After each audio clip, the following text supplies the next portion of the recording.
We cannot keep being host to refugees for which later on we are held accountable in some way or even abused about. Refugees as a result of ethnic cleansing based in another country, and we must be the dumping ground of those people who are being deprived of their rights.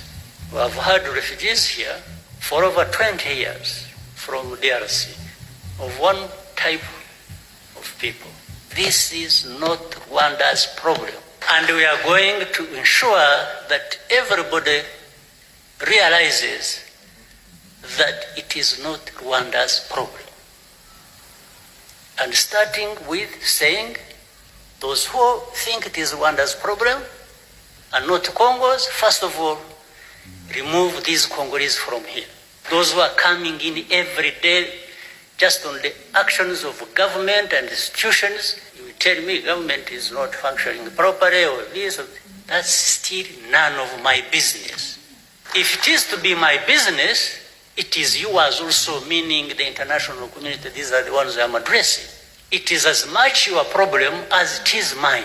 But I'm refusing that Rwanda should carry this burden and be insulted and abused every day about it. I'm going to act like I didn't hear what he said. My question is, what is the function of the AU? What do they discuss in their meetings? Why can't they sit and resolve our own internal issues? The crisis in Congo has been going on for way too long. The Congolese people are suffering. All the neighboring countries around Congo are hosting refugees from Congo. If all the presidents start feeling the way Mr. Kagame is feeling, where would the Congolese people run to? This is really sad. This is really sad. Well, I'm going to leave it here. I won't talk too much, but I would like to know what you think about this, our president's speech.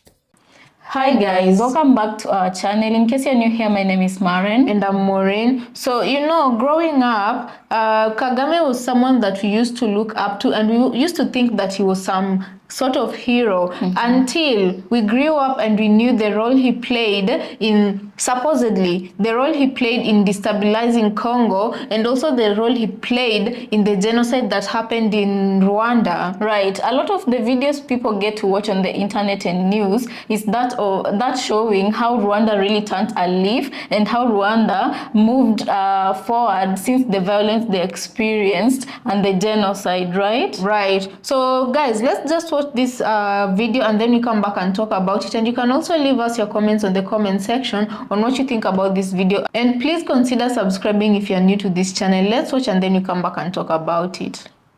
Kagame is actually one of Africa's biggest problems, because Congo is the biggest dissettlement of Africa that causes Africa never to unite. And Kagame is the reason why we've got the Congolese struggle. The DRC, my basic understanding is that it's the wealthiest country in Africa, on the continent, from a mineral perspective. In the world, yeah.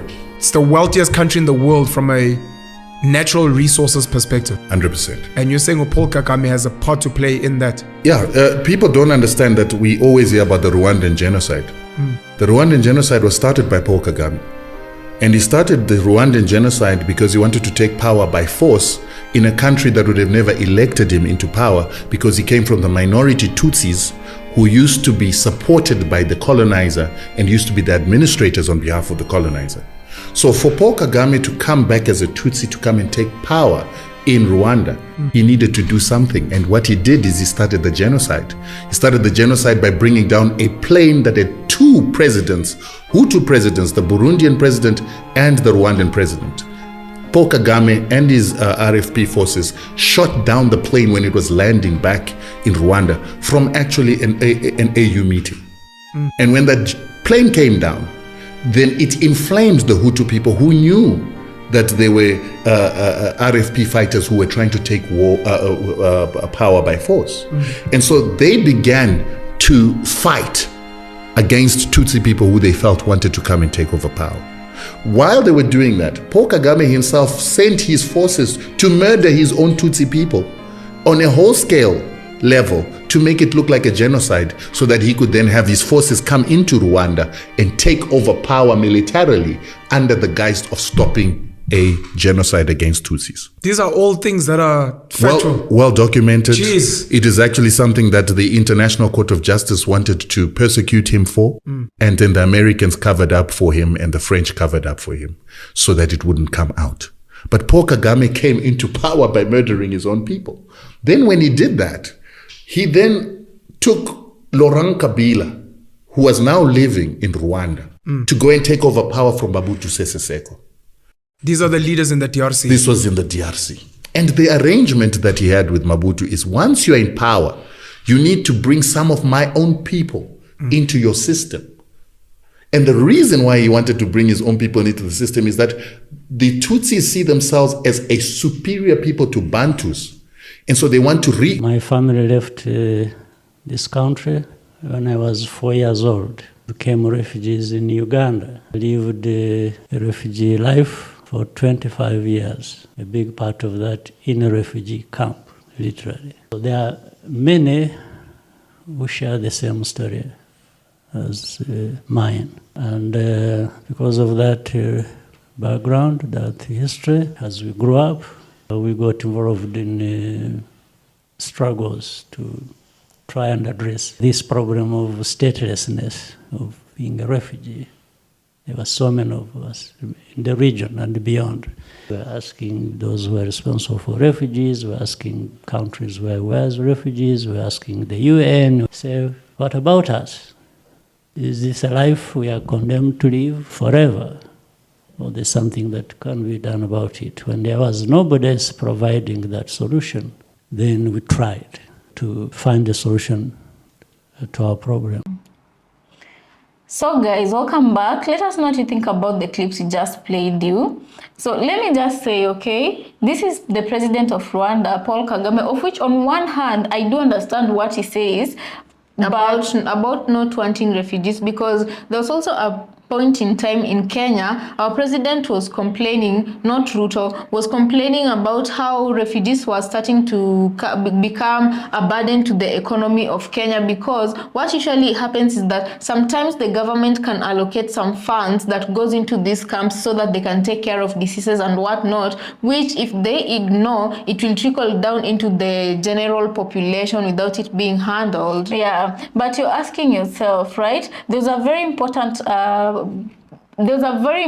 point that our sister mentioned, right? The AU. Let's talk about the AU for a second. And I'm just going to read here the function of the AU. For those who don't know, that's the abbreviation of the African Union, all right? So what are its functions? The African Union was established to promote the unity and solidarity of African countries, okay? Defend state sovereignty, eradicate colonialism, promote international cooperation, and coordinate and harmonize member states' policies. And I'm telling myself, okay, do you really think the African Union, whatever it's in place to do right now, do you really think it's performing its functions? If you look at states like Sudan, who are standing, and you know, countries like Kenya are sending in their troops all the way to Haiti to go and interfere with Haiti's business, and you're living here, South Sudan, to deal with what they're dealing with. There's Congo, who are devastated, and they're dealing with what they're dealing with.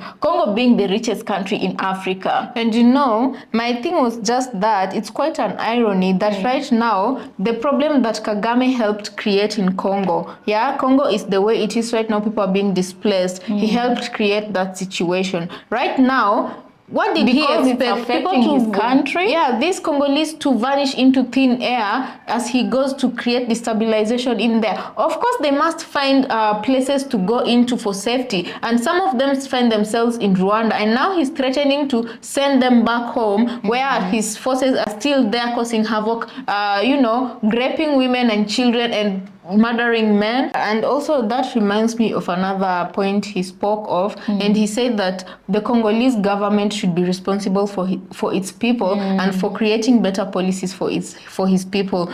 At least this is the one point that I can agree with him on that. You know, if the Congolese government could be able to work in principle like Ibrahim Traore, right now their citizens wouldn't be all over Africa suffering. But you know, at the end of the day, I'm saying, much as you're pinning this on the Congolese government, I'm not pinning it on the Congolese government. I'm saying both of them are to blame. Yeah, it's okay, I understand. But what I'm saying is, what legs do they have to stand on if you have African leaders who are actively working with the West to undermine their positions, who are actively working with the West to steal what belongs to Congo and to make sure they're undermining every progress that Congo should have made by now, all in the name of taking the resources Congo has. It's why also I'm saying, much as it's the fault of other African countries, it's also the fault.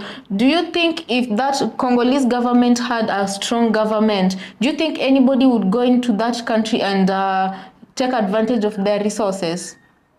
Someone like Ibrahim Traore, it had to start with one man who has principles. One man who has good friends, because you look at Ibrahim Traore and he's not working alone. Remember, he has Niger and he also has Mali. These three countries have decided to work together so that they can siphon each other's powers to use that to keep away external forces and protect themselves and their citizens. You know what they say, guys? They normally say, show me your friends and I'll tell you who you are, right? And let me just go over to Uganda. The president of Uganda, Museveni, right? You look at Museveni, he's a very good ally and friend to Paul Kagame. And you know the history of Museveni as well.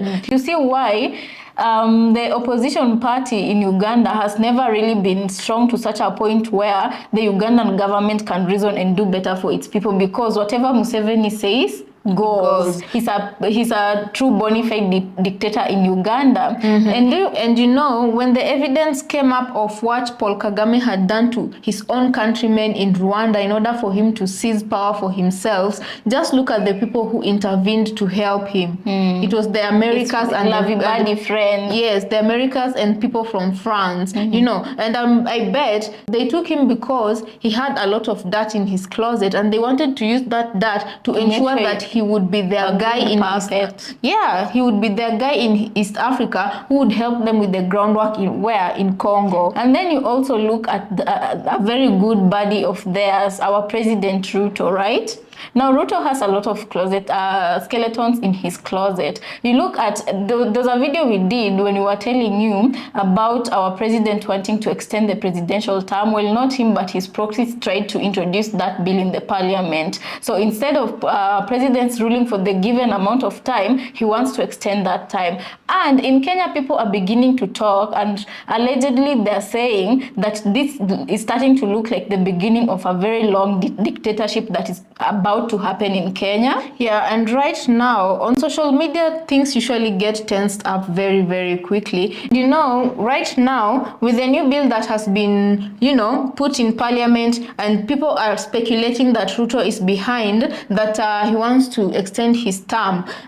People are speculating right now that come 2027, should there be an election, it might be a bloody election, because we have a president who's planning to stay in power for quite a long time, and we have citizens who don't want him in power anymore. Right. And those who are willing to sit it out for the 5 years, they're giving him until the complete 5 years for him to pack up and go. Yeah, they don't give him a second term. So all eyes are on Kenya right now, the political situation that is boiling up. Yeah. But all said and done, you can see these three people have become very, very good friends. And you can tell, just as Maren said, show me your friend and I'll tell you the kind of character they are, and you are. Right. And you look at when you talk about Pan-Africanism, first of all, let me just talk about when he was talking about him not wanting the Congolese refugees to go into Rwanda, right? And I'm like, this is a President Maureen who talks of how he himself was a refugee, all right? And he took refuge in Uganda.